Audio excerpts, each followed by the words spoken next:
Broadcasting from the Woodpecker Studio in the great state of New Hampshire. Welcome to the Sounds Like a Search and Rescue podcasts. So You Wanna, a vignette series where we share post-hike reflections, challenges, lessons learned, and essential insights to prepare you for your next adventure in the White Mountains and beyond. So let's get started, shall we?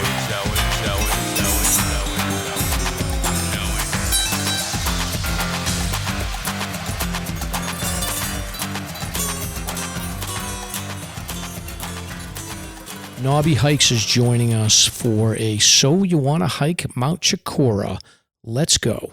All right. All right. So thank you, Knobbie, for joining us. Wanted to do a deep dive on Mount Chocorua, a So You Wanna here. So just before we get started, for the listeners, if you want to learn even more about Mount Chocorua, there are a couple of episodes that we've recorded over the years that get into more detail. So episode 15, I think, was the first time we really touched on Chocorua. Stomp gives some history details on Mount Chocorua. And then episode 75, we cover the story of Pamela Hollingworth, who was a young girl from the 1950s, I believe, that got lost in and around Chocorua. She spent a couple of nights overnight and eventually was found after like a huge, like hundreds and hundreds of people out searching for this young girl, and they found her in the lower sections of Mount Chocorua. And then episode 106, we actually did a deep dive on Mount Chocorua with our friend Lynn Sweezer, and I think we got into a lot of detail. So this will be a little bit of a recap from that episode, but we want to make sure that we get the So You Wannas out there. And this was sort of my first run with a So You Wanna episode. So I picked this one just because I know it pretty cold, and I thought that I could do this one justice. So, and then my friend Knobbie, he joined me for a hike on Mount Chocorua. So I figured it'd be a good one for us to recap. So thanks for joining us, Knobbie. This is a great mountain, and it's definitely one of the I would say one of the number one mountains in the White Mountains, for especially a lot of beginners feel comfortable doing this because it's not a 4,000 footer, and for me, I really have a story behind it because I think I got the hiking bug from this mountain because one time when we were camping fairly close to there, my stepdaughter and I, Sarah, I was leaving, getting in the car, and she saw me leaving, and I was like, "Oh, where are you going?" I'm like, "Oh, I'm going to go climb this mountain, Chocurua." And she's like, "Well, can I go?" And I'm like, "Well, listen, this is not going to be an easy climb, and I guarantee you're going to be crying by the time you get through this." And she said, "Okay." And so we did it, and we did it the hard way. And she was tough as nails. And from that point on, I was like, well, I need more. So you got the bug on Chocorua. Yeah, I did. Is that fair to say? Yeah. Excellent. So, and we did, when we hiked it last time, we were able to have Noxie the dog join us. So that's your hiking dog. So it definitely is dog friendly. But why don't we start off with just the basics here? So we are going to cover Mount Chocorua from the trails from the Mount Piper trailhead, and then we are going to talk about the Piper Trail and then the Carter Ledge Trail. So I think there may be a cutover trail that we're missing there, but essentially that is the route that we're going to focus on. There are multiple other ways to hike this, and we'll touch on them a little bit, but mostly we're going to focus on from the Piper Trailhead and then Carter Ledge, and then looping over to the summit and then back down Piper. Okay, so just to start off with, the Mount Chocorua is on the 52 with a view list. It is probably one of the harder hikes on the 52 with a view list, or at least on the harder end of it. This hike does offer open slabs, and you are exposed above tree line, so you do need to factor in, weather and wind conditions. You don't want to be up there in high winds, especially when it's wet and raining out, because it is a little bit of on the danger level. It's a little bit on the higher side of the scale. So Starting off with, how do you get there? So the Piper Trailhead is on Route 16. So when you come up from the south, you're going to go 16. I guess it's Route 16 north, and you'll make your way through Wakefield, Ossipee, and then you will ride up into Tamworth, and eventually you'll see Lake Chocorua, and then the Piper Trail is a left off of Route 16, and it's on a narrow dirt road, basically like just room enough for like 2 cars to barely get by. Sometimes when you drive into this trailhead, you'll think like, oh, I'm in the wrong area. There is a big sign that has trailhead parking, but sometimes you think like, oh, geez, I'm driving down somebody's driveway or dirt driveway, but that's not the case. Just keep going, and you'll eventually make your way after about a quarter or a half mile into a fairly large parking lot. I would say, Knobbie, you could probably fit maybe 30 to 40 cars in there, I would say. Oh, yeah. Nice parking lot, yeah. Yeah. And the parking lot does fill up on the weekends, so Chocurua is a popular hike. Weekends, good weather, the lot can fill up, and you don't have any options to park like on the side of the road. So, you want to get there early on a weekend if you're going to be hiking in the summer in nice weather. The parking fee is $5, so you can put that in an envelope, or you can purchase a parking pass sticker for $30 annually to just put on your windshield, and you'll be good to go.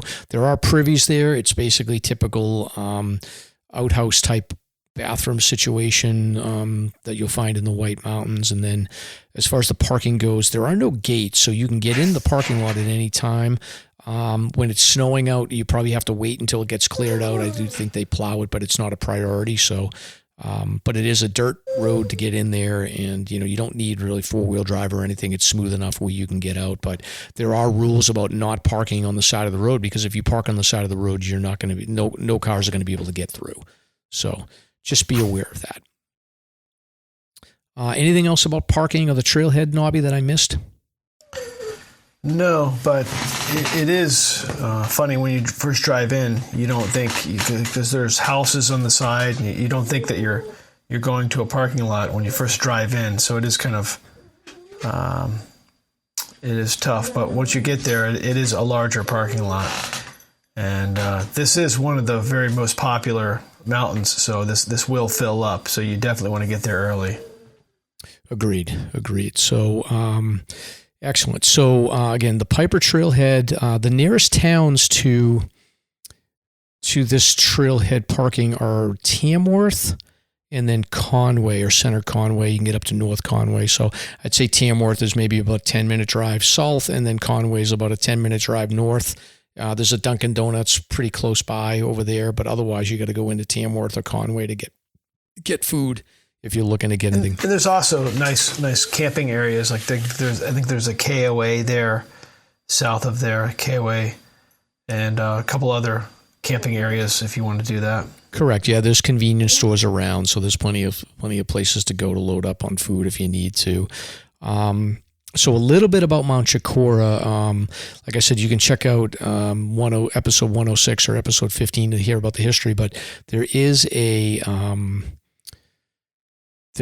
historical marker that talks about Chocorua. So Chocorua is named after an Indian chief whose name was Chocurua. And the story of Chocorua is that he was an Indian chief who left his child to be watched by a family by the name Campbell. Unfortunately, Chief Chocurua's son apparently got into some poison and died while Chocorua was away. And when Chocurua came back, he was raging that his son had passed away.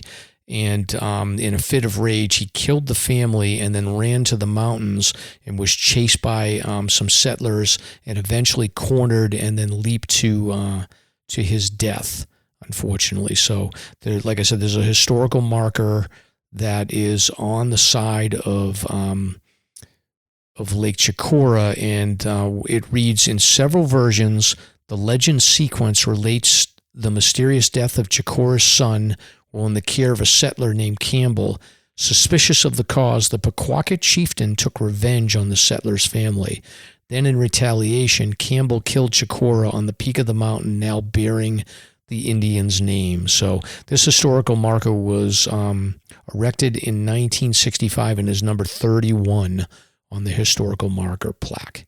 So a little bit about the trailhead and just getting on the trail. So essentially, like, you just get out of your car at that point. There is a map that that gives you the information on the trails that you want to take. Today's hike, we're going to talk about, like I said, we're going to start off on the Piper Trail, and then we are cutting off onto Carter Ledge. So the lower part of this trail takes you on pretty much a flat section. You go over a couple of shallow water crossings that you can bypass pretty easily, or you can get over pretty easily. I don't think water crossings are much of an issue on this hike, even in spring conditions. And then once you get to the Carter Ledge cutoff, it may actually be Bicknell Ridge. The trail starts climbing, and I'd say, what would you say? It's a pretty steep climb, I'd say, at that point. Oh yeah. If you wanted to do it the easier way, you just go Piper straight up, I think. But correct. But the way you're talking, going up the Carter. Yeah, it's actually Nickerson Ledge Trail. Yeah, it's Nickerson Ledge, and then you connect with Carter. Yep. That way is a great way, because but very, very steep and not an easy trail.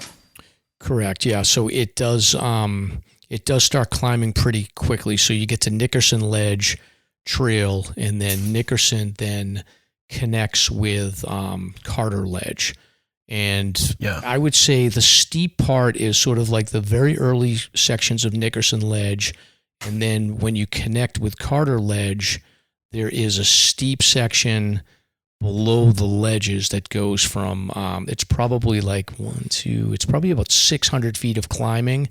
And then once you get on to Carter Ledge, the reason I recommend this way, Knobbie, is because it gives you amazing views. So you have there's like 3 or 4 open ledges of views that you get to see when you're climbing up, which is nice. That's like nice flat rock. Yep, exactly. So, so like Piper Trail, again, it's basically open forest, pretty wide trail. Then you get to Nickerson Ledge. There's some sections of that trail that are washed out a little bit, so it can be challenging and steep. Then it levels out a little bit. Eventually you connect with Carter Ledge, steep climb up to the lower ledges, and then it's a succession of pretty easy, steady climbs across different ledges. And the nice thing about being on those ledges is that you get straight views out to Mount Chocorua, and then you also can, as you get higher up, you can see out to the Green Mountains in North Conway. You can see Pleasant Mountain in Western Maine. You can see out to Ossipee Lake, and the views are really impressive. Amazing. So you keep climbing up to what is it, Middle Sister? Correct. So the section below, the section on the top end of Carter Ledge before you get to Middle Sister is probably where you have the most difficult section of the hike. So that's a section that you got to go across. It's about 50 feet of open exposed ledge that is a no fall zone. So if you slip and fall there, you can be in trouble.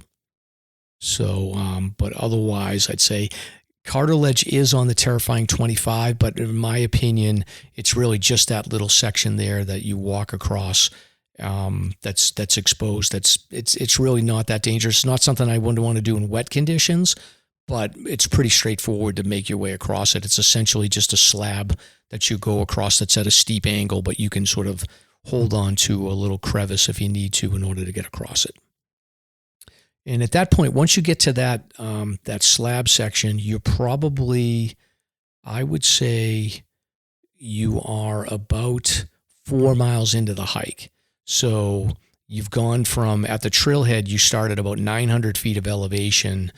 You make your way up at the bottom section of Carter Ledge. You have gone another 1,200 feet of climbing at that point over the course of 3 miles. So it's really not too bad. And then from mile 3 to mile 4, you are going up another 1,000 feet of climbing until you get to, until you get past that ledge section there, and eventually you get to Middle Sister there, which is another summit that's on the 52 with a view list. So Middle Sister has like an old foundation, and it's got some radio tower equipment up there, but it's got a really nice view out to the White Mountains and out to, I guess, the Presidential Range and the moats you can see pretty well, right, Knobbie? Now, was there something built up there? Because as I remember, it seemed like there was a foundation or something the last time I was there. Correct. Yeah, there's a foundation, so it's probably an old hut that was up there at some point that they took down, and but the remains of it are still there, and it's pretty deep. It kind of like it was like dug out into the summit, so it goes. You don't want to fall off the ledge into the pit there.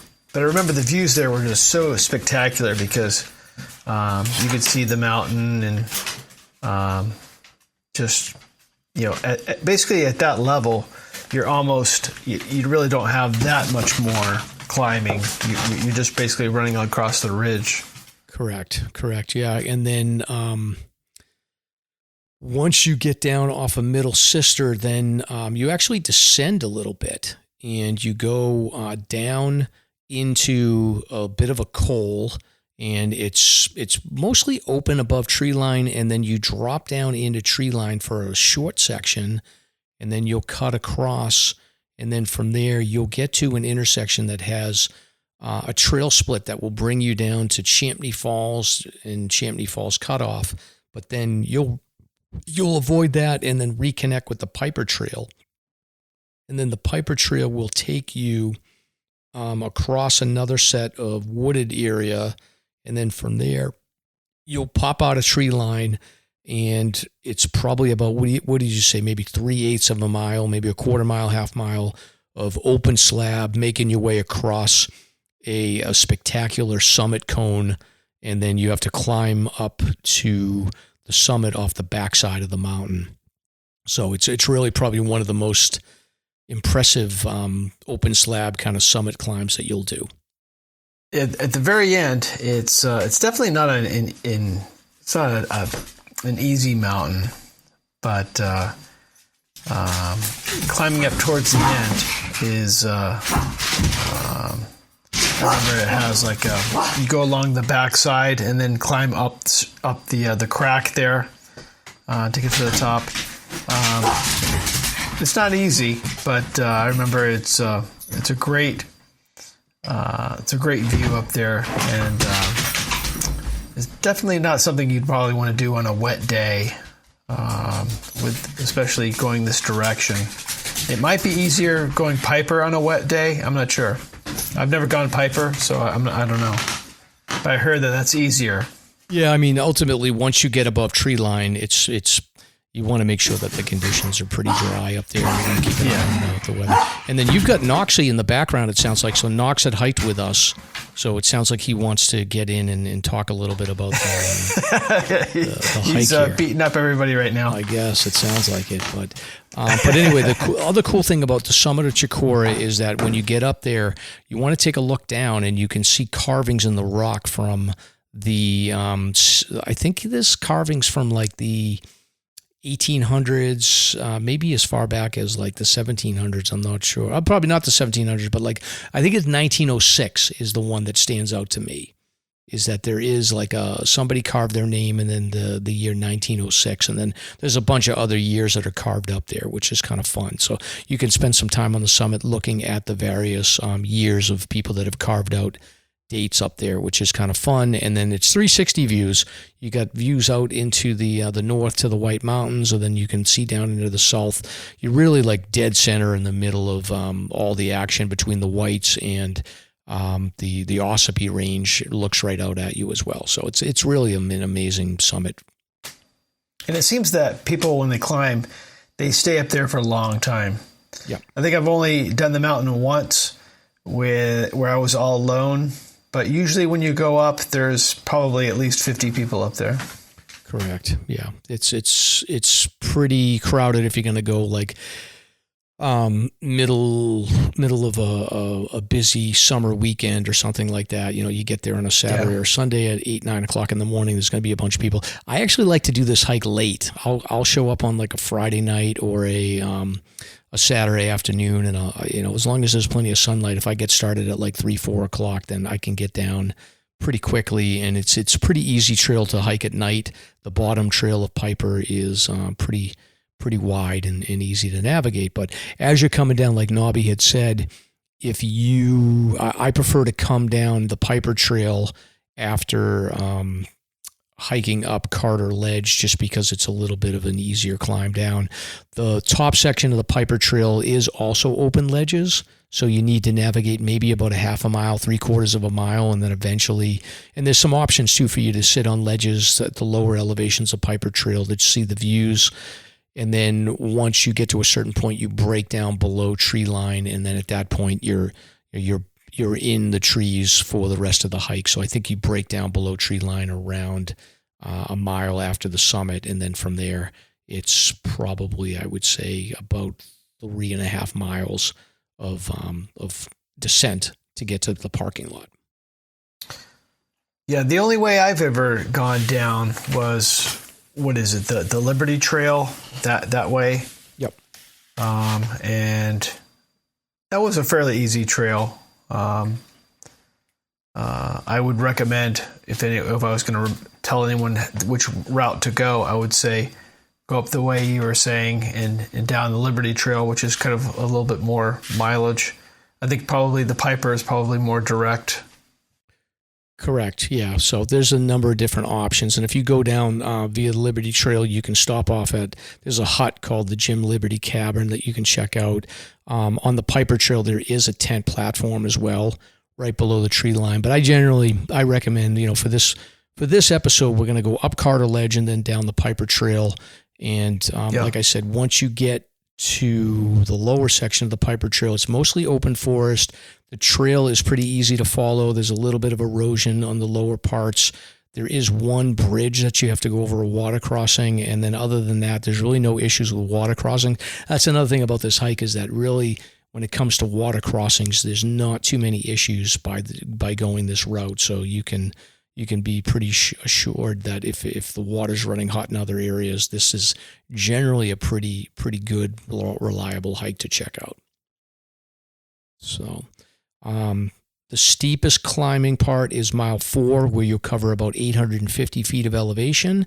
And then the steepest descent is mile 8, where you'll go down about 920 feet of elevation. The total distance on this hike is about 10 miles. And the elevation gain is about 3,300 feet. So this is, like I said, a challenging hike. I burned about 1,600 calories, and it took me about 6 hours of total time of hiking this one. So not an easy hike, but I would say probably medium to hard difficulty. Yeah, definitely. So that is the deal with that trail. I guess some alternatives, if you did want to check out some other trails, you can certainly take the Champney Falls Trail from the Kangamangas Highway, or you can go up the Brook Trail, which is another terrifying 25 trail. That's a steep ascent off of the northwest part of the mountain. And then there's another unique approach which you can take from Beeline in the Bowles Trail if you want to check that out. But those are far less traveled. I recommend, if you're looking to go and it's your first time, Carter Ledge over to Middle Sister and then down the Piper Trail. Yeah, that's a great way. Yep. So that's everything that you need to know about hiking Mount Chocorua from Mike and Knobbie Hikes.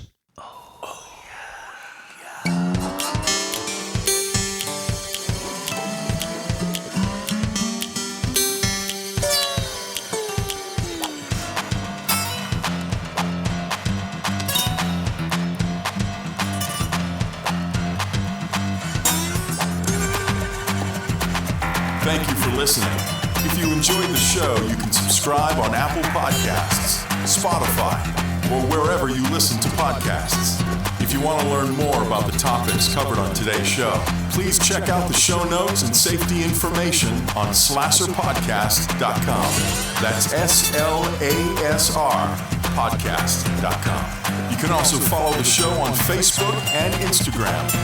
We hope you'll join us next week for another great show. Until next time, on behalf of Mike and Stomp, get out there and crush some peaks.